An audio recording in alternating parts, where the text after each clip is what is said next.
Assalamualaikum warahmatullahi wabarakatuh. Balik lagi bersama saya Raffi di channel Lampung Dev Academy. Semoga kamu yang nonton video ini tetap sehat dan dimudahkan belajarnya. Oke, sekarang kita akan belajar mengenai GraphQL.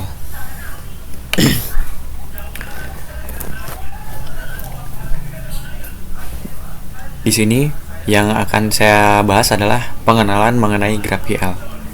Jadi masih tahap basic-basicnya ya. Materi yang akan kita bahas ada beberapa, yaitu pertama, apa itu GraphQL, kelebihan GraphQL, kekurangan GraphQL, GraphQL fast REST, apa perbedaannya, dan ada beberapa terminologi di GraphQL yang penting harus kita ketahui. Dengan keempat ini, schema, resolver, query, mutation, kita sudah bisa membuat aplikasi, membuat service menggunakan GraphQL. Dan yang terakhir ada example-nya. Materi yang paling penting, bagian paling penting ya, apa itu GraphQL? GraphQL merupakan query language for your API. Ini saya ambil langsung dari websitenya. Jadi GraphQL itu sebuah bahasa query untuk API yang kamu miliki. GraphQL dibuat oleh Facebook pada tahun 2012, kemudian di open source kan pada tahun 2015. Jadi GraphQL ini hanyalah sebuah bahasa ya. Di sini bahasa bukan bahasa pemrograman, tetapi bahasa query language. Dan ini GraphQL ini nggak berhubungan dengan database.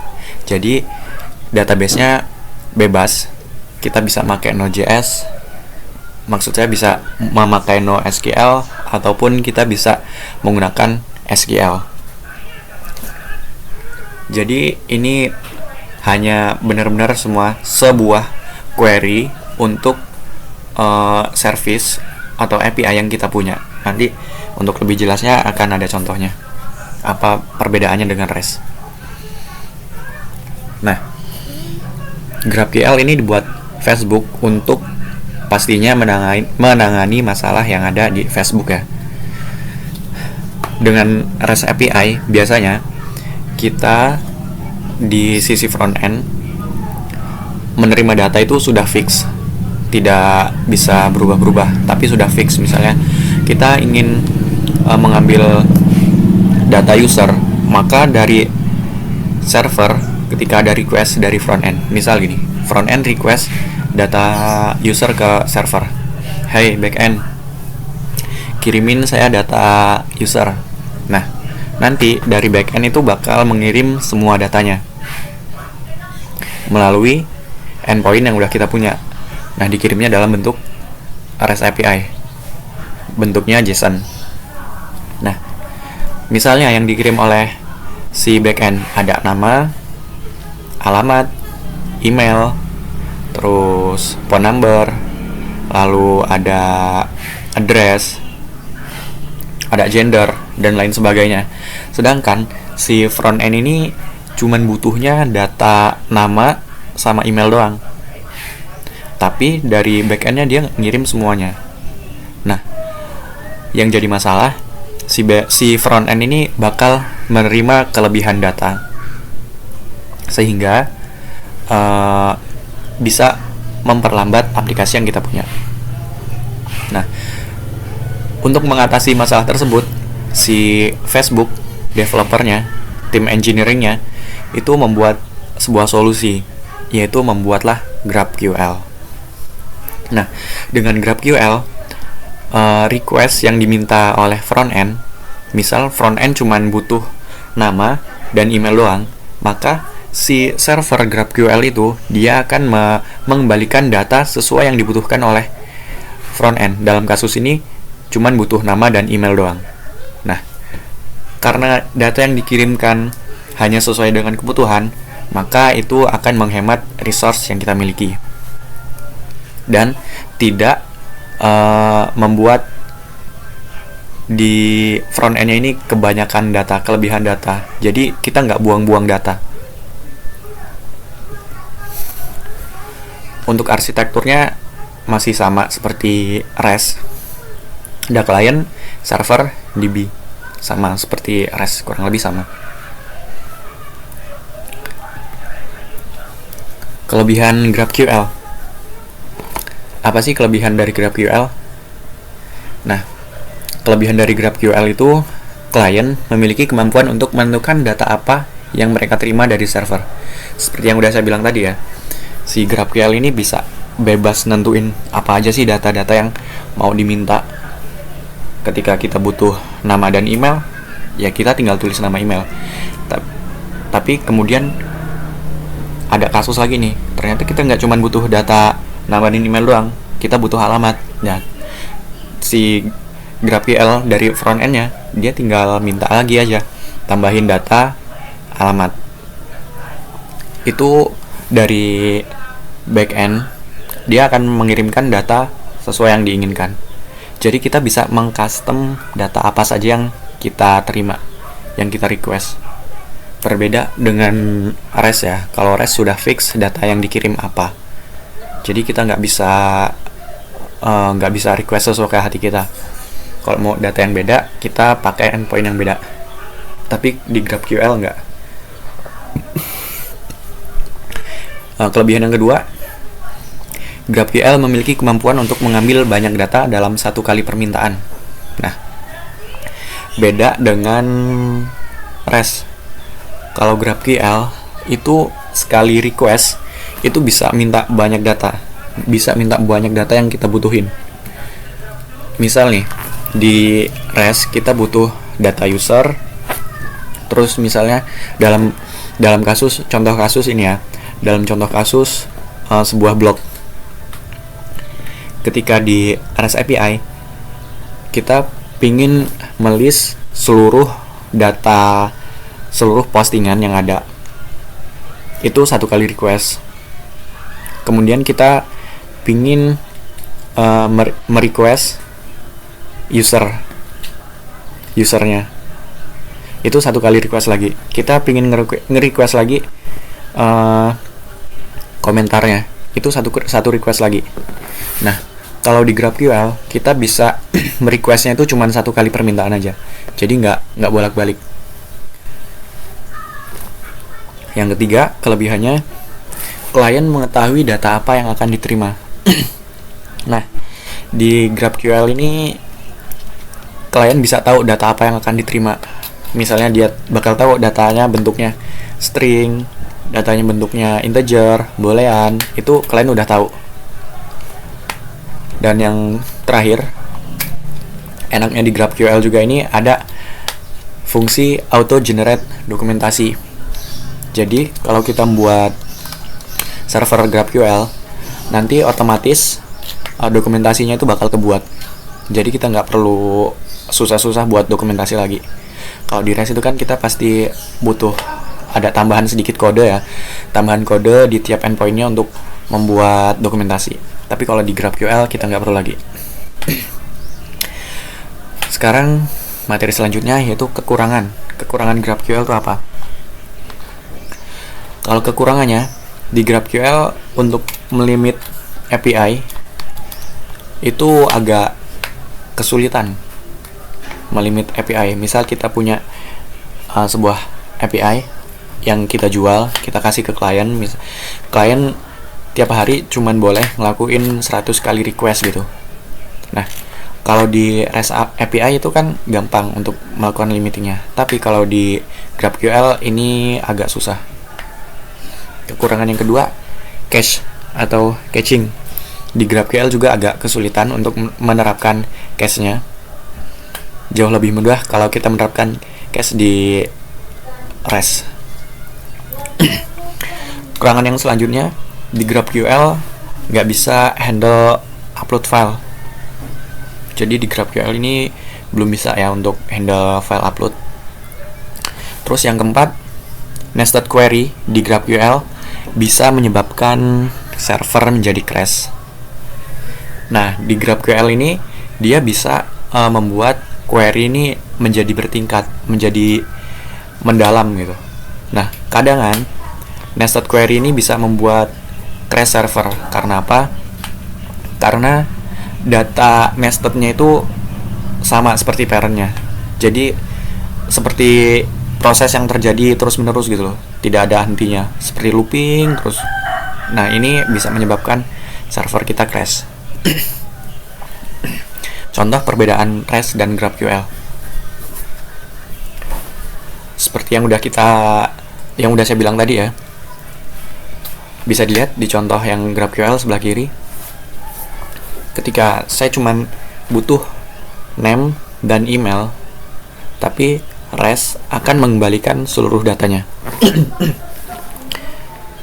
Ini data yang lain kayak address, phone, dan lain-lainnya itu kan gak kita pakai.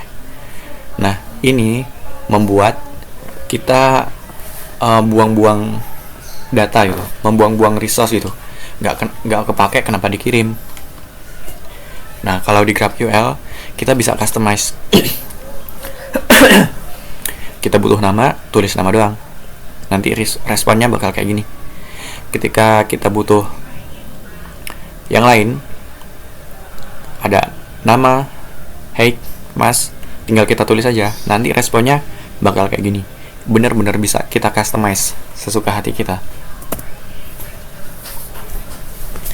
Perbedaan lain, di REST API kita membutuhkan banyak endpoint, tapi di GraphQL kita cuma butuh satu endpoint doang. Ketika kita misalnya mau buat CRUD, create, read, update, delete, di REST API kita harus mendefinisikan 4 endpoint dengan metode yang berbeda-beda. Misal post, delete, get, dan put.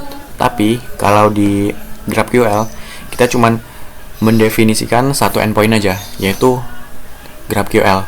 Terserah sih sebenarnya, nggak harus GraphQL, tapi boleh nama yang lain, GQL atau apapun itu terserah kalian. Nah, dari satu endpoint ini nanti ada handler yang akan menghandle, ada fungsi yang akan menghandle fungsi yang menghandle aktivitas apa, fungsi apa yang akan dijalankan. Misal create, delete, ataupun yang lainnya. Ini kita cuma butuh satu endpoint doang. Ini perbedaan GraphQL vs REST yang saya ambil dari Altexoft yang udah saya jelasin ya. Operasi-operasi yang ada di GraphQL yaitu query, mutation, subscription. Kalau di REST biasanya create, read, update, delete. Lalu di sini untuk performance, pasti pada penasaran gimana performance-nya GraphQL vs REST. Sebenarnya kalau untuk performance saya kurang setuju sama yang disebutin Altexoft. Kalau dari segi backend, performance-nya belum, jika dibilang lebih cepat dibandingkan dengan REST, belum tentu juga. Ini tergantung dari kita codingnya kayak mana. Tapi kalau untuk dari segi front end, saya setuju performance dari GraphQL itu bakal lebih cepat. Karena apa? Karena di GraphQL ini kita bisa bener-bener custom data yang kita butuhkan. Jadi nggak banyak data yang kebuang-buang gitu loh. Kita butuh nama email, ya kita dapat nama email doang. Kalau di REST itu kan dapatnya semuanya, dapatnya banyak gitu. So kita nggak bisa customize. Kalau performance dari segi backend, ini tergantung dari aplikasi yang kita buat. Bahkan saya pernah baca artikel malah kalau untuk performance-nya ini GraphQL ini lebih lambat daripada REST. Ini bisa dibaca ya perbedaannya. Nah, terminologi yang ada di GraphQL sebenarnya nggak cuma schema, resolver, query, mutation aja ya yang ada di GraphQL ini, tapi ada terminologi yang lainnya. Tapi dengan 4 ini kita ini udah bisa buat server GraphQL, buat service GraphQL. Yang pertama ada schema. Schema pada GraphQL menjelaskan mengenai jenis operasi yang tersedia seperti query, mutation, dan subscription. Jadi semua fungsi, semua aksi atau semua yang menjelaskan mengenai aplikasi yang kita punya, semuanya itu dijelasin di skema. Nanti saya kasih contohnya biar lebih jelas. Kalau resolver itu fungsi yang mengembalikan nilai berdasarkan dari skema. Jadi aplikasi kita ini dijelaskan oleh skema. Query-nya apa aja yang tersedia, mutasinya apa aja yang tersedia. Nah, si resolvernya ini menjalankan fungsi-fungsinya, fungsi logikanya ada di situ, algoritmanya ada di resolver. Si resolvernya bisa mau nge-query ke database, mau ngambil dari API lain. Nah, ini ditanganin oleh si resolver. Yang keempat ada query. Apa query? Query digunakan untuk membaca data, sama kayak terminologi query di database atau di lainnya. Digunakan untuk baca data, melihat data, melakukan get data. Intinya semua yang proses baca data itu ada di query. Terus mutation ini operasi untuk menulis data kayak create, delete, dan update. Kalau query di REST itu bisa dibilang get, mutation itu post, put, delete. Kurang lebih seperti itu. Oke, sekarang bagian demo aplikasi. Di sini saya akan mendemokan menggunakan MySQL, terus Node.js, dan menggunakan ORM Connect.js. Di sini kita akan buat aplikasi sederhana, membuat menampilkan data user dan menampilkan data post. Oke, ikutin ya. Pertama buat project mkdir berita, buat folder berita ya kalau di Windows. Kemudian masuk ke folder itu. Nah, di dalam situ lakukan command npm init untuk inisialisasi project Node.js kita. Kemudian install dependensi yang dibutuhkan. Di sini yang dibutuhkan adalah Express GraphQL, Connect, dan MySQL. Kemudian buat struktur file. Untuk struktur filenya di dalamnya ada app, db, GraphQL, dan di sini ada next file. Ini di dalam db ada migration, ada seeds. Di GraphQL ada resolver dan ada schema. Oke, nanti sekarang masuk ke tahap codingnya.